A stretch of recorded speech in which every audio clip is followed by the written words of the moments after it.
Good morning everyone. আজকে আমার বোনের জন্মদিনের উপলক্ষে আমরা সবাই চলে গেছিলাম নিকো পার্কে। তো ফার্স্টে আমরা ওয়াটার পার্কে এনজয় করেছি, দেন আমরা ড্রাই পার্কে গেছি। তো ওয়াটার পার্কে এনজয় করতে করতে আমাদের প্রায় 2 থেকে 3 ঘন্টা সময় চলেই গেছিলো।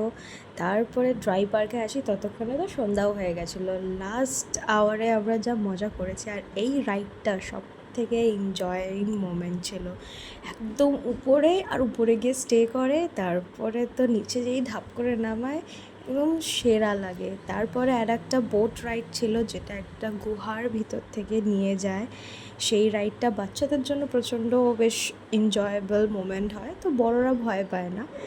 তো ভালোই লাগে, বাচ্চারা যেহেতু মজা পায় তাদের সাথে মজা করতে, যেহেতু জন্মদিনটা বোনের উপলক্ষেই ছিল, তো খুবই মজা হয়েছিল।